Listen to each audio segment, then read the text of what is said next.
Bueno, ¿qué tal? ¿Qué tal? Buenas noches. Estoy grabando este video de noche.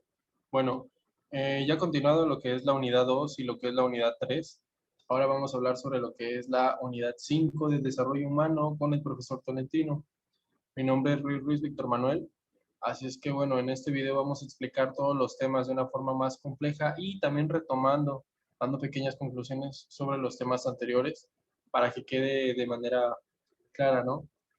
Así es que, bueno, para comenzar vamos a dar una pequeña introducción sobre lo que es este tema. Bueno, en esta unidad como tal vamos a ver lo complejo que es la industria. Vamos a ver un poco más allá sobre los problemas que hay en el país, problemas como el crecimiento demográfico, la constitución política como tal de los Estados Unidos y algunos planes de desarrollo estatal y municipal. También algunas cosas que deterioran el país, de hecho no solo el país, yo creo que también el mundo, de hecho creo que mayormente el mundo, que son los fenómenos naturales. Este es un tema que anteriormente ya me tocó exponer, ya me tocó, digamos, hablar sobre él, igual en una exposición de quinta unidad, pero pues aquí lo vamos a tocar de una manera más sutil, un poco una información un poco más clara, ¿no? Más rápida. Así es que bueno, para comenzar, vamos a hablar de lo que es el crecimiento demográfico, industrialización y uso de energía, pero vamos a ir poco a poco. Primero hay que dejar en claro qué significa esta parte, ¿no? La parte demográfica. Como ya lo vemos aquí en la exposición, la parte de demo significa pueblo, grafía significa el registro, y pues el crecimiento como tal ya sabemos, ¿no? La parte numérica, lo cuantitativo. Entonces, al hablar de un crecimiento demográfico, estamos hablando de un registro de pueblo, entidad, como le quieran llamar, de algo numérico, algo cuantitativo.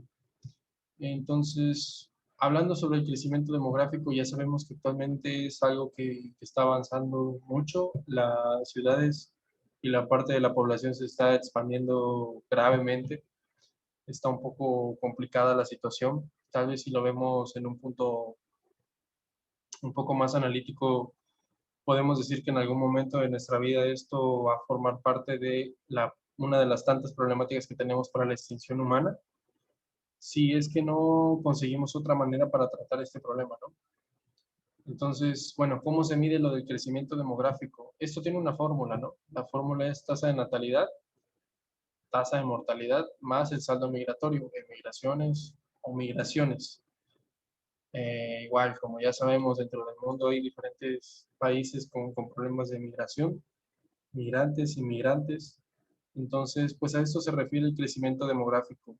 Es una problemática yo creo que bastante compleja y yo creo que se le debe dar una solución de ya, porque si no va a representar una amenaza al mundo en algún momento. Así es que bueno, ahora hablamos de la industrialización. Como ya hablamos en algún momento, la parte de la industria fue lo que también afectó el medio ambiente. En ese momento no se vieron técnicas o procesos para poder acabar con todo esto, ¿no? Lo que ahora nos está dejando destrucción. Bueno, todo esto de alguna manera también acabó con algunas prácticas, por ejemplo, como lo es la sociedad agrícola. La pesquera empezó a hacerse de manera un poco más agresiva, con un interés económico más grande para las personas que querían ser beneficiadas en esto. Entonces, pues esto al final representa un monopolio, parte de oligarquía, parte de la burguesía y pues parte del clasismo, ¿no? Así como ya sabemos, nos manejamos en un sistema capitalista, tipo neoliberalista y tirando pues con algunas injusticias, ¿no? Tal vez nuestro sistema de gobierno no es el mejor, al menos aquí en México, no digo que en todo el mundo sea así, posiblemente en las demás partes del mundo no funcione de esta manera. Y pues en esto hablamos de la industria, ¿no? Actualmente es un carácter predominante. Es muy complicado que esto desaparezca, la parte de la industrialización. Como ya sabemos, el mundo se está urbanizando de una manera exponencial.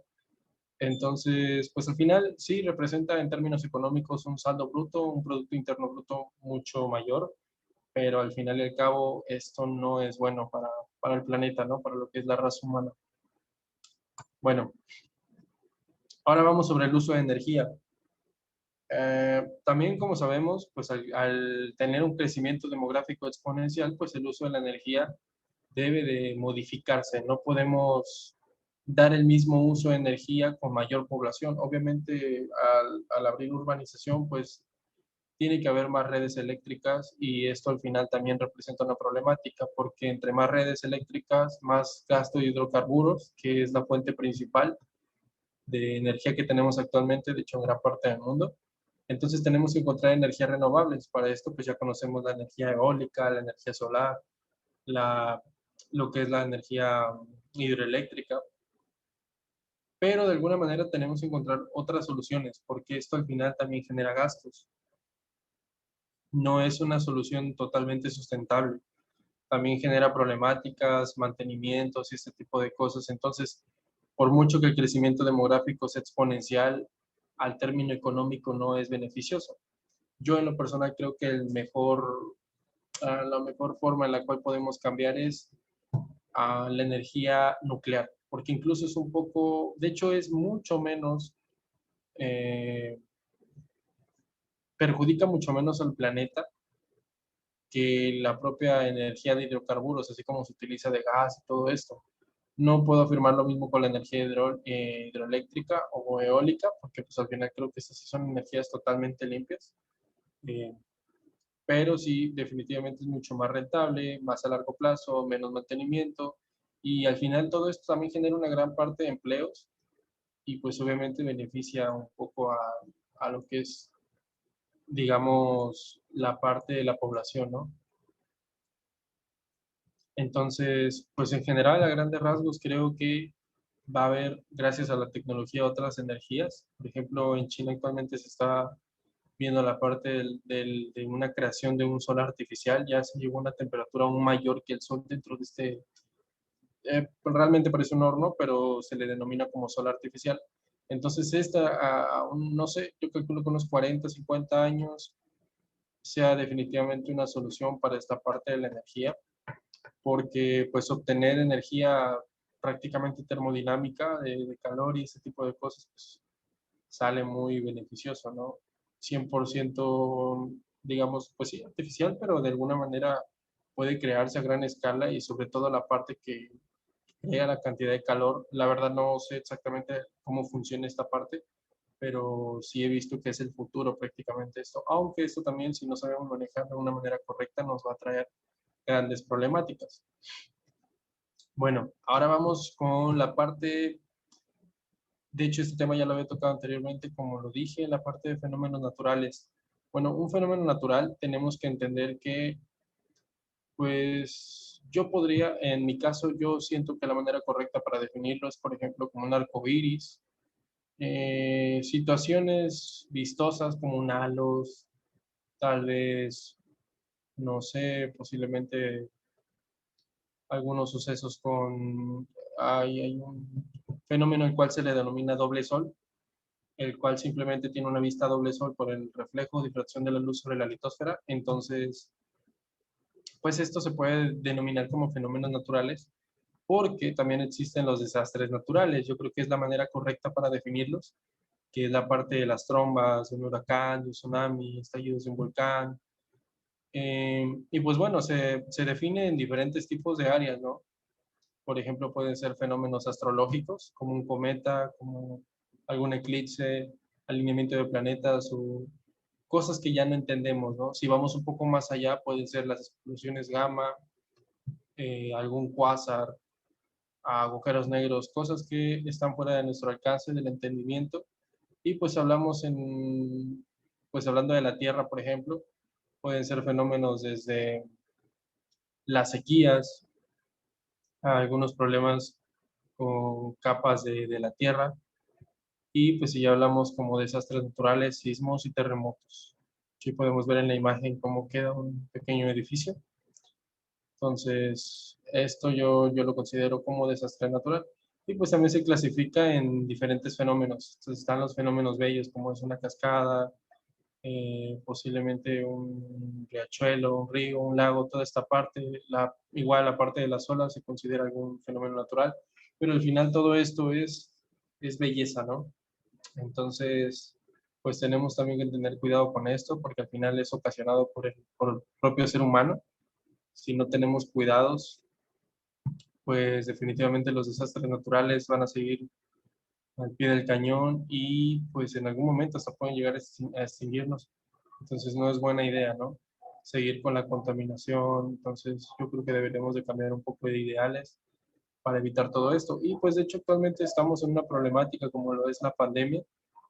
Propio ello es un fenómeno natural. Bueno, más bien es un desastre, ¿no? Un desastre natural, una pandemia.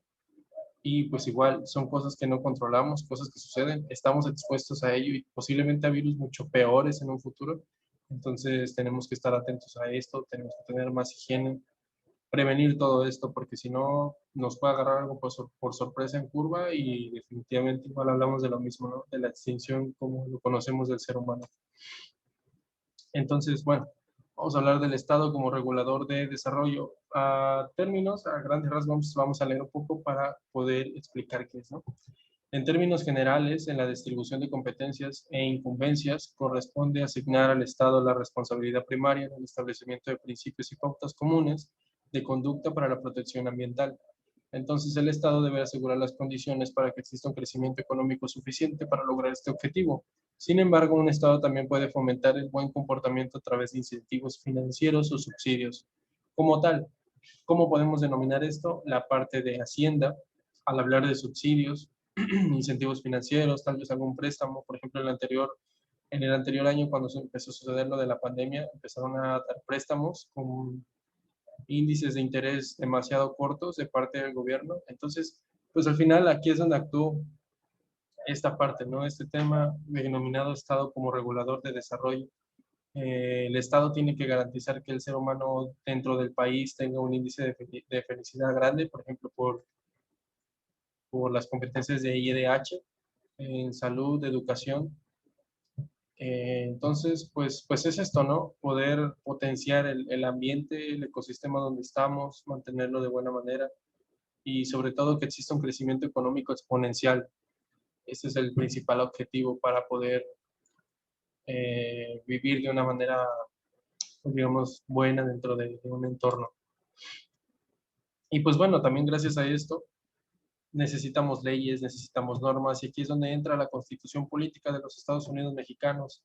Aquí en México esto es lo que nos rige, lo que dice qué es lo bueno, qué es lo malo, de qué manera se condena y cuándo no debe de condenarse.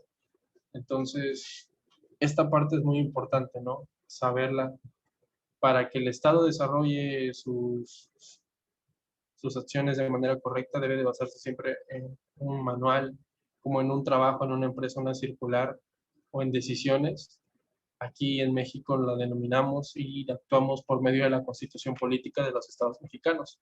Y pues bueno, ¿qué podemos decir de esto? La Constitución de los Estados Mexicanos al final es una carta magna, son normas fundamentales establecidas para dirigir jurídicamente al país, el cual dice límites, define relaciones, tanto el Poder Ejecutivo, Judicial y Legislativo.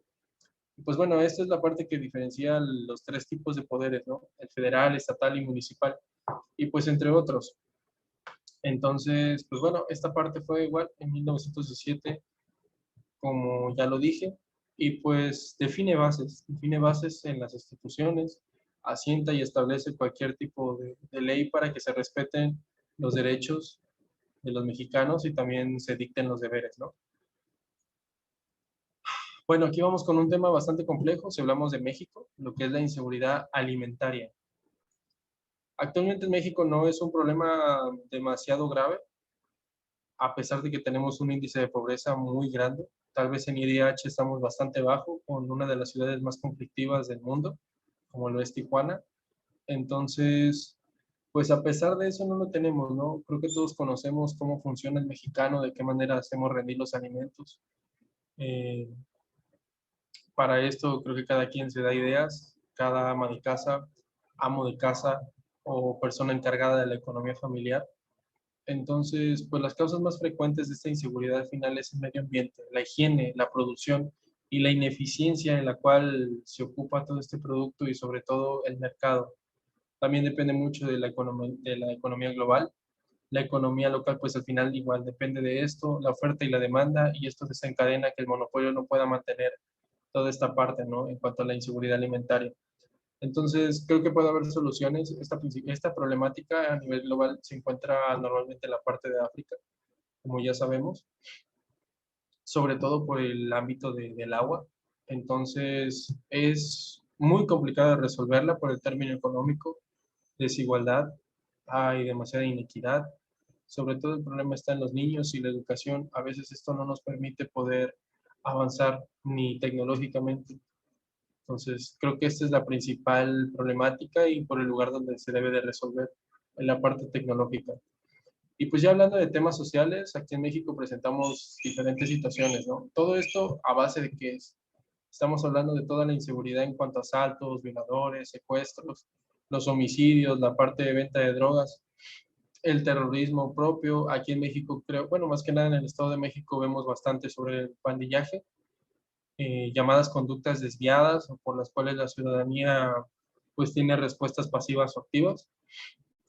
Igual es una forma de resolver esta parte. Yo creo que la inseguridad social aquí en México se vive de manera exponencial.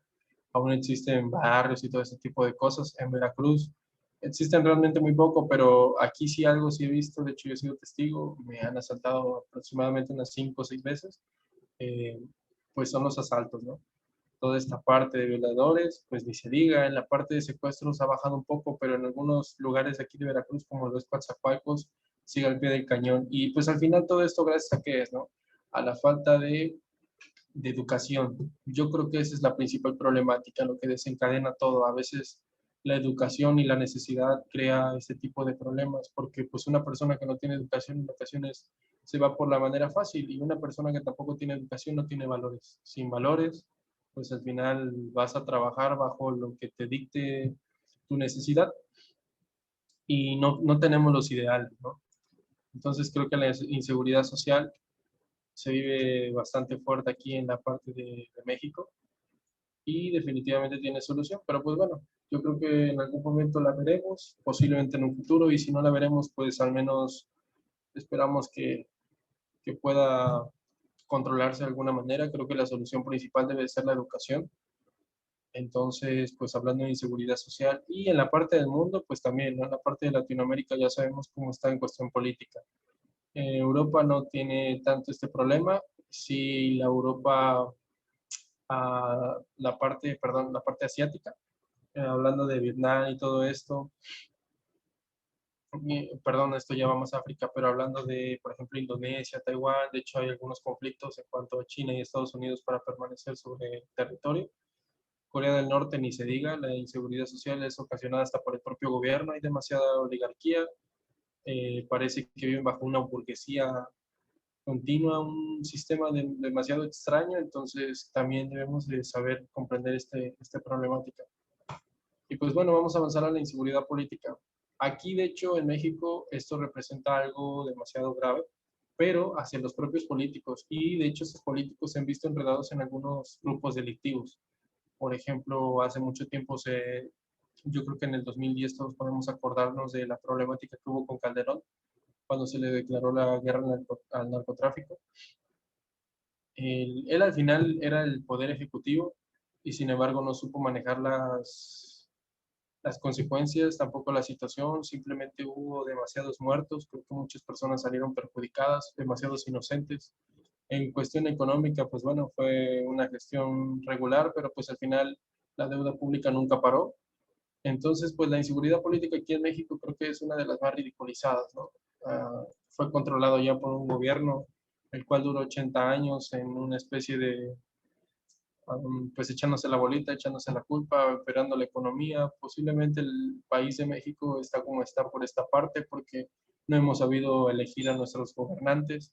Y pues al final creemos que todo da igual, ¿no? Todo se basa en populismo. La realidad es que esto no es una democracia, todo es un populismo, todo es el yo creo en este, yo lo vi más, pasó por mi colonia, me regaló una playera, pues ¿sabes qué? Voy a votar por él. Entonces realmente cuando vamos a votar, votamos por el primero que vemos, por el que nos acordamos o por el que hizo más propaganda. Y yo creo que hasta los propios políticos lo saben y esta es una forma muy pobre de seguir adelante porque simplemente hace que no tengamos criterio. Esto demuestra que en cuanto a nivel intelectual somos unas personas a veces muy cortas, tenemos muy pocas bases de prejuicios, entonces creo que sí deberíamos de cambiar esto, al menos en la parte de México. Y pues en cuanto a inseguridad política en otros lugares, yo creo que el peor de los casos está en las dictaduras que se viven en la parte de África, Vietnam, Afganistán, Libia, toda esta parte. Ahorita que están los problemas de Israel, entonces creo que deberían de mejorar en esta parte. Pero pues al final la inseguridad política siempre va a existir porque pues existe la política. La inseguridad política es esto, es la política. Entonces nunca va a parar, la política nunca va a cambiar, así cambias el sistema de gobierno, solamente que pues al final el sistema se empieza a basar un poco más en tipos de criterios con pasión y evidencia, pero pues al final esto va a ser muy problemático, no creo que funcione. Entonces en algún momento va a detonar y la política tiene que cambiar de alguna manera.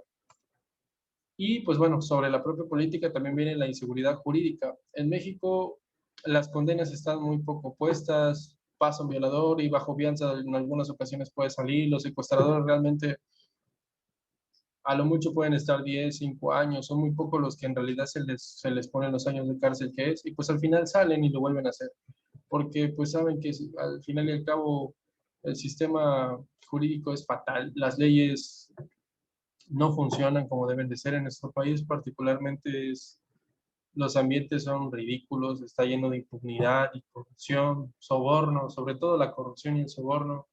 Entonces esto genera falta de actuación en las autoridades judiciales.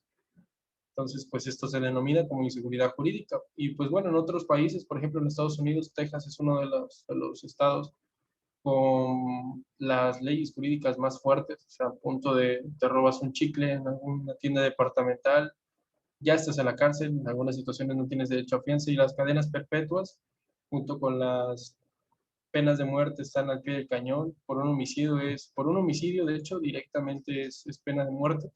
Entonces, yo en lo personal creo que deberíamos actuar un poco más bajo compasión y evidencia, pero cuando existen las dichas pruebas, pues sí se debe de detonar esta parte jurídica, ¿no?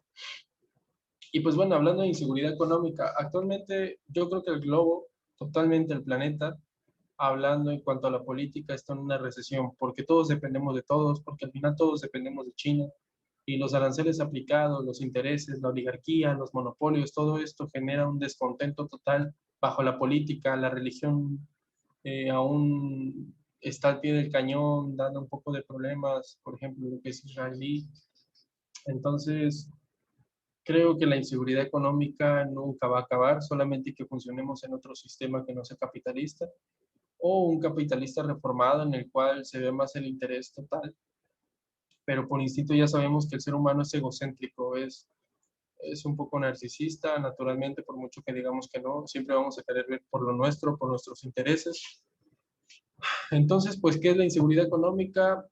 Los problemas que tenemos con otros países, la propia falta de dinero, la propia falta de Producto Interno Bruto, siempre va a depender del globo, del nivel internacional económico. Y pues bueno, al final esto que desencadena, pues que a nivel familiar todos tengamos carencia, no tengamos un empleo fijo, eh, haya poca parte de buscar negocios. Y pues en la manera informal, y se diga, ¿no? Esto genera la inseguridad total, el índice de IEDH es fatal y pues esto genera un descontento total bajo la población. Entonces en inseguridad económica igual estamos al pie del cañón. Bueno, vamos con otro tema que es la distribución de la riqueza. Como ya lo hablé, es igual sobre lo económico. Esta es la solución para que por fin la política y la economía perduren como una sola y podamos funcionar como sociedad. Aunque creo que realmente esto es muy complicado. Al final, las personas, las dueñas, las de los apellidos grandes, las personas que todavía no sabemos sus nombres porque son demasiado ricos, pues no van a querer actuar de esta manera. Siempre trabajamos bajo el lema de pues, el que chambea tiene, el que trabaja tiene, el que le echa ganas puede, pero pues también a veces no estamos conscientes de que todo es bajo condiciones. Algunos tienen más la facilidad para generar ingresos, otros no, otros tienen otros medios un poco extraños, algunos pueden irse por un mal camino, entonces la distribución de la riqueza es esto, ¿no? Que todo sea en una proporción, algo repartido, que no hay extractos sociales, ni sectores, ni porque un sector es mejor, o sea, determinado más en clase o económicamente, que el conjunto de actividades que se desarrollan sean un poco más iguales, que se distribuya todo por igual, ¿no? Y pues si hablamos a un tema país, un tema político, pues que se le dé un presupuesto digno en ámbito hospitales, seguridad y reparaciones de espacios públicos, también en la parte de Hacienda, que toda esta parte se tenga una buena distribución. Entonces, pues esto es este tema, ¿no? De esto se basa. Y pues ya hablando sobre esto, podemos hablar sobre las estrategias de sustentabilidad para los escenarios modificados. Si leemos un poco más, a grandes rasgos dice que en particular tenemos que entender que la mejor manera que tiene el Estado, el mercado y la sociedad civil es un esfuerzo concertado para lograr un desarrollo sostenible. Dado que los estados todavía ejercen la mayor parte de su fuerza con las leyes y reglamentos, estos deben de ser utilizados para ayudar y guiar al desarrollo sostenible. Algunas ciudades están bien desarrolladas en este ámbito, otras no. Podemos decir que la gran mayoría no, al menos en Latinoamérica, en la parte central de América también. Aún así, en Latinoamérica, como lo es Estados Unidos, pues todavía hace falta ese tipo de cosas. No, no está totalmente desarrollado, no se aplican estrategias ni procesos de sustentabilidad a grandes rasgos. Entonces, pues los escenarios modificados son muy pocos, ¿no? La única manera para que pueda avanzar en algún estado, pues es la industrialización y en comunidades rurales, pues es la urbanización como tal. Es la única solución en este sistema capitalista. Entonces, pues en cuanto a estrategias, yo creo que podríamos esperar. No estamos en el mejor momento para aplicarlas, pero pues en algún momento lo vamos a estar, tenemos que estarlo, porque pues al final hay que adaptarse a las necesidades humanas, hay que adaptarse al planeta, a la modificación, a la contaminación por efecto invernadero. Entonces, pues en algún momento va a suceder este cambio, ¿no? Bueno, también hablando de este cambio, pues depende de otro tema, como es la producción más limpia. ¿Qué es la producción limpia? Es desplegar protección al medio ambiente en carácter preventivo. Es arreglar problemáticas, como ya sabemos, con la cantidad de CO2 que se encuentra en el planeta, que es una de las principales problemáticas que hay. La producción de este gas es increíble, es demasiado grande, hay problemas graves por este lado. Y pues bueno, la producción más limpia es una estrategia ambiental al final, algo preventivo. Son procesos, productos o servicios que se aplican para aumentar la eficiencia y reducir los riesgos con los seres humanos, la flora, fauna y el ambiente, cuidar el ecosistema y funcionar de mejor manera.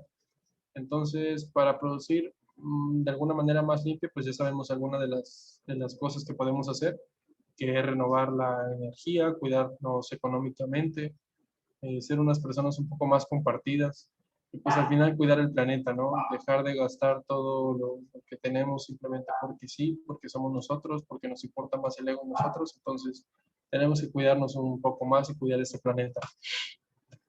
¿Cuáles son algunas de las consecuencias? Bueno, pues ya lo mencioné, el cambio climático global, yo creo que todos lo estamos viendo.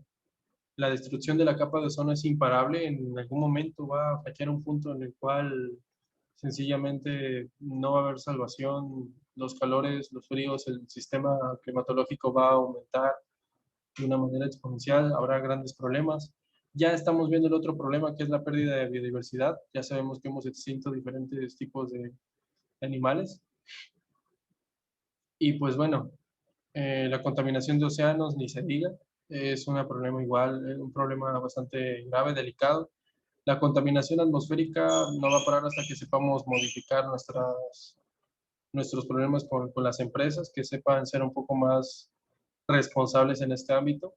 La escasez y mal uso del agua, pues igual ya lo veremos, posiblemente dentro de 5 años sea un problema bastante grave, en el cual tengamos que ver otra manera, por ejemplo, refinerías de agua salada. Actualmente ningún país o gobierno está gastando en este tipo de problemas, pero siento que definitivamente es algo que se debe de prevenir de ya. La pérdida y degradación de suelos. Ya hay problemas de esto en algunos lugares. Se forma sequía, los suelos ya no son aptos para poder vivir. Entonces, pues también al hacer esto, perdemos la posibilidad de urbanizarnos más, ¿no? De evolucionar tecnológicamente y si no logramos un equilibrio nos vamos a terminar afectando. Y pues la desertificación, esta parte en la cual Igual depende mucho del propio ciclo del agua, de la forma en la que funciona el planeta. No depende tanto de nosotros, al final podemos simplemente ser un poco más conscientes, pero pues al final esto también es algo indetenible, ¿no? Con el paso del tiempo esto ha ido empeorando y creo que pues en algún momento puede tener solución, pero la única solución es ser un poco más conscientes, o sea, más conscientes de lo que ya tal vez somos. Y la falta de viviendas y saneamiento básico. En parte la falta de viviendas no creo que sea un problema bastante grave, porque la urbanización es, pues no se puede detener, pero en el plan saneamiento básico yo creo que sí podemos mejorar. De hecho, actualmente hay una pandemia por esta parte, porque no hemos sabido manejar bien una enfermedad relativamente sencilla, porque ya han existido dos peores, una inclusive un poco más viral, con una mortalidad del 80%, pero pues está igual, es una consecuencia posiblemente una de las más graves, la parte de la higiene. La basura no se está reciclando y los lugares en los cuales se está llevando este proceso igual no es de la manera correcta. Entonces, esta consecuencia sí es bastante grave. Junto con la parte del agua y el cambio climático, puedo considerarlos las tres que podrían llevarnos a una extinción si no empezamos a hacer algo. Entonces, por estos mismos problemas, podemos hablar de los procesos ecoeficientes. Estos procesos, ¿quién los puede llevar? Los puede llevar la empresa, ya sea nosotros si laboramos en alguna, o ya sea la propia empresa si toma la decisión. Al hablar de esto, en término coeficiente, podemos hablar de todo aquello orientado a asegurar un uso sostenible, algo eficiente y optimizado. Hablando de recursos energéticos, de materias primas y pues también disminuir algunos residuos, ¿no? Ah, mejorar un poco el proceso de producción y sobre todo pues también va a mejorar el producto, la prestación del servicio o lo que sea que estemos dando como empresa o como persona. Entonces, pues la optimización de estos recursos energéticos, esto va a mejorar lo progresivo que tenemos como seres humanos. Las reservas de combustibles fósiles pues igual se irán cuidando un poco más. Y la preocupación del medio ambiente y cambio climático, pues sin embargo creo que es lo más importante al hablar de procesos ecoeficientes. Al final ese es el porqué de esto, ¿no? También igual hablando de recursos energéticos a nivel global, deberíamos de cuidarnos un poco más.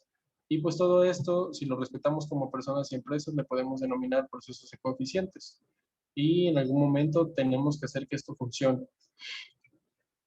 Bueno, en estos mismos procesos de coeficientes entran lo que es un plan de desarrollo nacional, estatal y municipal.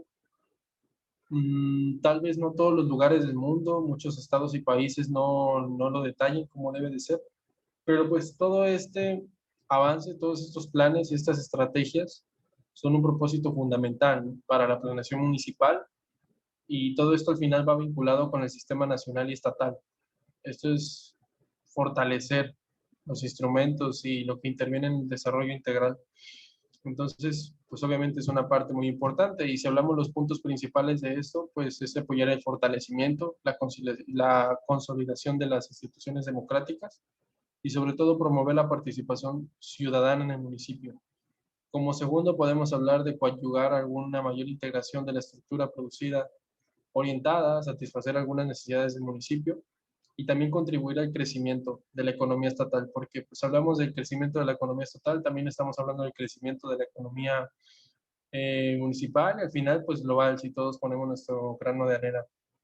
Todo esto que logra un crecimiento de infraestructura, la incorporación a nuevas comunidades, el desarrollo municipal, estatal y nacional.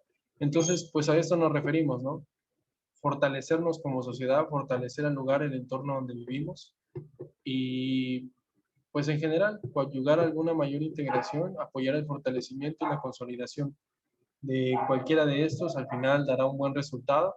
Y eso es lo importante al hablar también de procesos coeficientes, porque a base de esto, si las empresas lo emplean junto con el pueblo, la parte nacional, estatal y municipal, pues hacen una buena fusión y en general pues tenemos un resultado óptimo. Y pues bueno, ya una vez tratado todo este tema, hablemos un poco de todo lo que hemos tocado en la parte 2, 3 y 4. Como ya vimos, el desarrollo sustentable son ciencias naturales, son cosas que posiblemente vimos en la primaria, lo podemos seguir un poco por lógica. También vimos algunos conceptos complicados, complejos, que tienen mucho que ver para nosotros. Tenemos que empezar a ver las problemáticas que realmente tenemos como sociedad, sobre todo el ver lo responsable junto con el interés económico, darle más importancia a todos los problemas, desastre natural que están sucediendo, porque si no empezamos a hacer algo, definitivamente este mundo se va a acabar, vamos a llegar a un punto de extinción y es cuando vamos a llegar a un punto de arrepentimiento máximo. Entonces, no hay vuelta atrás, los recursos no son renovables, tenemos que empezar a hacer conciencia, si no la tenemos, pues espero pueda funcionar con estos videos y pues en general si la tenemos, pues qué mejor, ¿no? Inculcarla, dictarla, trabajar en ello, mejorarla y sobre todo no quedarnos nada más con esto, sino quedarnos con más, hacer algo. Entonces, pues esto sería todo. Ya vimos todos los términos desde unidad 2, 3 y 4, en esta parte la 5. En esta parte 5 intenté resumir un poco las demás unidades porque al final estos temas tienen que ver también con los demás. Todo lleva un puente, todo está interconectado y son temas que a mí en lo personal me agradan mucho. Intento culturizarme bastante sobre estos temas, no me gusta saber poco de ello. Entonces, pues a grandes rasgos esto se refiere, ¿no? El desarrollo, el cómo vivimos, el no extinguirnos, el hacer algo por este mundo, el darnos cuenta y sobre todo evolucionar, trascender, ocupar las tecnologías que tenemos actualmente, bajar un poco el interés económico, hacer más conciencia y pues seguir lo que ya sabemos para cuidar este ambiente. Este planeta al final es nuestra casa, también es la casa de la demás fauna, de la flora, ni se diga. Entonces, pues también dependemos de ese entorno. A veces tenemos nuestra casa, pero no sabemos que esta casa se encuentra en este planeta y esta tierra, y abajo hay gusanos, y al lado hay un perro, y muchos más animales, con fenómenos y cosas que no comprendemos. Y si hablamos de desastres, eh, fenómenos naturales en plan astrológico, pues ni se diga, ¿no? Nos damos cuenta de lo pequeños que somos, de lo básicos que somos, de que realmente nuestros problemas son muy pequeños si hablamos en términos sociológicos. Entonces, si primero vemos este equilibrio y nos basamos más en compasión y evidencia, definitivamente vamos a lograr una trascendencia humana. Entonces, bueno, esto sería todo por mí. Esto fue en lo que pude aportar, lo que aprendí de estas 4 unidades, ya que la primera unidad, pues al final es la definición, ¿no? Eh, y igual, de igual manera ya la presenté, entonces creo que quedó bastante claro. Me gustaría dar gracias al profesor, a la materia y toda esta parte por estos trabajos, porque gracias a esto me culturicé un poco más, recordé un poco de lo que es el planeta, de lo que hay que cuidarlo y también ha hecho conciencia en mí. Entonces, pues bueno, esto sería todo de mi parte, lo agradezco y pues bueno, sería todo. Hasta luego.